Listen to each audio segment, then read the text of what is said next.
Syekh Syamsuddin Al-Wasil. Makam Syekh Syamsuddin Al-Wasil atau Sulaiman Wasil Syamsuddin, yang terletak di Kompleks Makam Setana Gedong, Kediri. Kompleks makam ini terletak di dalam kota Kediri, tepatnya di pusat kota yang bisa dicapai dari Jalan Doho belok ke kanan, masuk Kampung Setana Gedong. Sekitar 100 meter dari ujung kampung, terletak Masjid Setana Gedong. Kompleks makam Syekh Syamsuddin Al-Wasil terletak di barat laut masjid.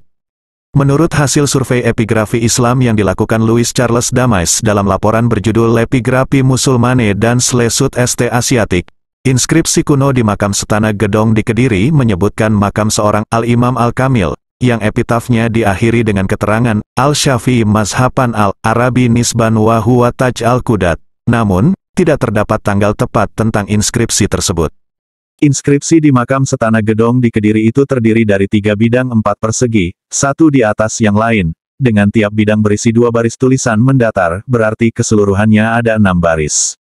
Namun, permukaan lempengan itu rusak pada bidang kedua, di akhir baris pertama dan sisi kiri baris kedua, sedangkan di bidang ketiga hanya tampak beberapa huruf di awal baris pertama serta sekelompok huruf terpisah di paruh kiri baris kedua. Menurut Claude Guillot dan Ludwig Kalus dalam L'Enigmatic Inscription Musulmane du Magam de Kediri, perusakan itu seperti disengaja terbukti dari pukulan-pukulan yang dilakukan oleh orang beragama Islam yang paham bahasa Arab, karena para perusak tidak merusak nama Nabi dalam Al-Hijrah Al-Nabawiyah setelah tanggalnya. Kelihatannya, bagian yang rusak itu pernah sengaja dimartil, artinya tulisan itu sengaja dihapus. Masih menurut Claude Guillot dan Ludwig Kalus, dalam inskripsi Setana Gedong tersebut ditemukan sejumlah kata yang unik dalam epigrafi Arab, seperti kata sifat Al-Wasil yang digunakan untuk menyifatkan sebuah kata benda seperti bentuk partisipial Al-Mustakmil. Kata Al-Wasil dan Al-Mustakmil tidak ditemukan dalam Thesaurus d'Epigraphie Islamique. Namun, kata Al-Wasil ini dihubungkan oleh masyarakat sebagai istilah yang berhubungan dengan tokoh suci yang dikebumikan di makam Setana Gedong. Sebaliknya, menurut Claude Guillot dan Ludwig Kalus, yang penting dalam inskripsi itu adalah penggunaan kata benda dalam bentuk kasus langsung 3 kali untuk menyatakan satu keadaan yang berhubungan dengan almarhum, 1. As-Syafi'i Mazhaban, 2. Al-Abarkuhi, dan 3. Al-Bahraini. Claude Guillot dan Ludwig Kalus menafsirkan ketiga kata dalam inskripsi tersebut berhubungan dengan tokoh yang dimakamkan di Setana Gedong. Pertama, kata As-Syafi'i Madhaban merujuk pada penegasan bahwa tokoh yang terkubur di Setana Gedong itu bermazhab Syafi'i, suatu hal yang tidak mengherankan di dunia Melayu, tempat mazhab Syafi'i menjadi mazhab fikih paling dominan. Kedua, kata Al-Abarkuhi bisa jadi berhubungan dengan kota Abarkuh atau Abarkuh, kota kecil di Iran antara Shiraz dan Yat. Ketiga, kata Al-Bahraini mungkin berkaitan dengan Kepulauan Bahrain atau juga dapat dihubungkan dengan suku Arab, Al-Bahraniyun, yang pada masa lampau berkelana di wilayah Irak. Dengan berbagai kesulitan mengungkap siapa jati diri almarhum yang dikebumikan di Setana Gedong karena rusaknya inskripsi, Claude Guillot dan Ludwig Kalus menyimpulkan bahwa tokoh yang dijuluki masyarakat dengan nama Syamsuddin Al-Wasil itu adalah seorang alim, mubalik Kediri. Mereka juga berargumen bahwa kata magam yang terdapat dalam inskripsi Setana Gedong bukanlah menunjuk kuburan melainkan lebih berhubungan dengan monumen peringatan yang dibuat lebih belakangan.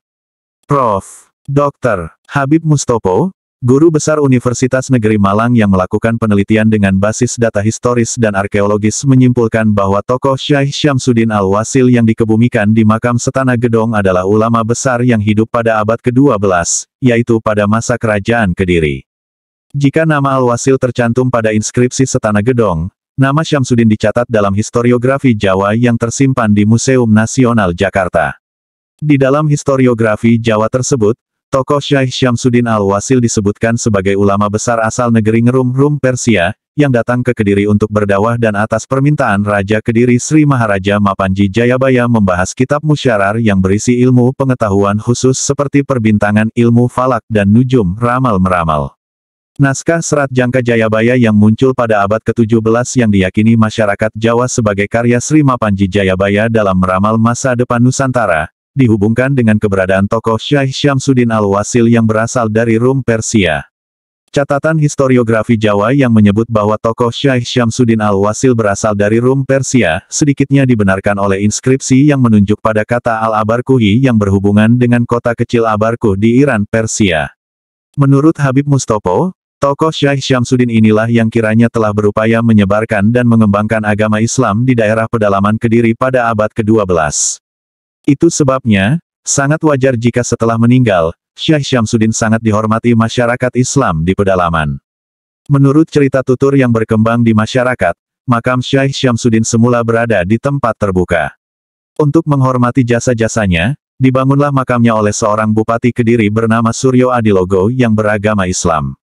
Oleh karena Bupati Suryo Adilogo menurut sumber historiografi adalah mertua Sunan Derajat putra Sunan Ampel hidup di abad ke-16, maka masuk akal jika bangunan makam Syekh Syamsuddin secara arkeologis berasal dari abad ke-16, meski makam itu sendiri sudah ada di kompleks pekuburan Setana Gedong sejak abad ke-12 Masehi. Menurut satu versi pandangan, kisah tokoh Syekh Syamsuddin dalam hubungan dengan Sri Mapanji Jayabaya, digambarkan sebagai hubungan guru dengan murid.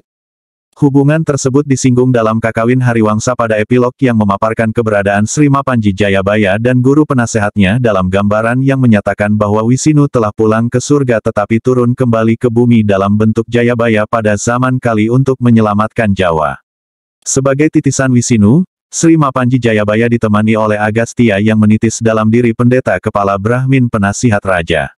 Prof. Dr. Purbacaraka dalam Agastya in den Archipel, memaparkan hubungan Jayabaya titisan Wisinu, dengan gurunya titisan Agastya, dengan mengutip sajak Kakawin Hariwangsa yang ditulis Empu Panuluh sebagai berikut.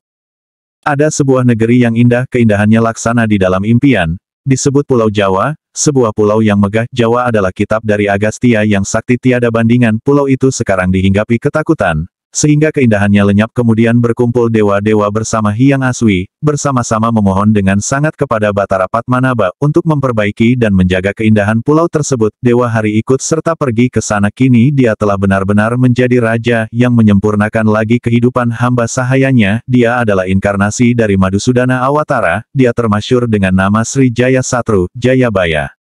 Sebagian orang menafsirkan guru Sri Mapanji Jayabaya adalah Empu Sedah. Sementara sebagian yang lain menafsirkan bahwa Empu Sedah adalah guru Sri Mapanji Jayabaya di bidang sastra, sedangkan sang biksu Pandita Adikara yang disebut dalam Hariwangsa adalah Syekh Syamsuddin Al-Wasil, yang tidak sekadar mengajarkan ilmu perbintangan dan nujum, melainkan menunjukkan pula karomah-karomahnya yang digambarkan seperti kesaktian. R.C. Agastya, sebutan biksu dan kemudian pandita, lazim digunakan untuk menyebut tokoh-tokoh pemuka Islam pada zaman itu, seperti area makam Fatimah binti Maimun yang dalam prasasti Leran disebut Susuk, tempat suci. Sebutan pandita untuk Syekh Maulana Malik Ibrahim, pengangkatan saudara tua Raden Rahmat yang bernama Ali Murtado sebagai Raja Pandita di Gresik, sebutan pandita Ampel untuk Sunan Ampel, pandita Giri untuk Sunan Giri dan keturunannya, dan sebagainya. Lepas dari sulitnya merekonstruksi sejarah Syekh Syamsuddin Al-Wasil dari kajian arkeologis, catatan-catatan historiografi dan cerita tutur masyarakat Muslim Jawa meyakini bahwa almarhum yang dikebumikan di kompleks makam Setana Gedong adalah seorang tokoh sufi yang sakti asal negeri Rum Persia, yang diyakini menjadi guru rohani Sri Mapanji Jayabaya Raja Kediri. Lantaran itu, situs makam kuno yang terletak di dekat reruntuhan candi kuno di kompleks pemakaman Setana Gedong Kota Kediri itu, sampai kini masih dijadikan pusat ziarah dan dikeramatkan oleh masyarakat. Makam tokoh Persia lain yang sezarnan dengan kisah legenda kedatangan orang-orang lor asal Persia adalah makam Eyang Sagalor, yang terletak di samping Masjid Desa Sumber Agung, Kecamatan Ngantang Kabupaten Malang, yang diyakini masyarakat sebagai makam yang sudah ada pada masa jauh sebelum Wali Songo. Makam tua yang dihubungkan dengan Sri Mapanji Jayabaya ini, kiranya berhubungan dengan prasasti Hantang yang memaklumkan kemenangan pasukan Kediri Panjalu Jayati di bawah Sri Mapanji Jayabaya sewaktu menghancurkan kekuatan musuhnya, Raja Hemabupati di Ngantang. Makam ini, menurut cerita, berkaitan dengan sejumlah makam purbakala di pantai utara Jawa yang diyakini sebagai makam tokoh Syekh Subakir.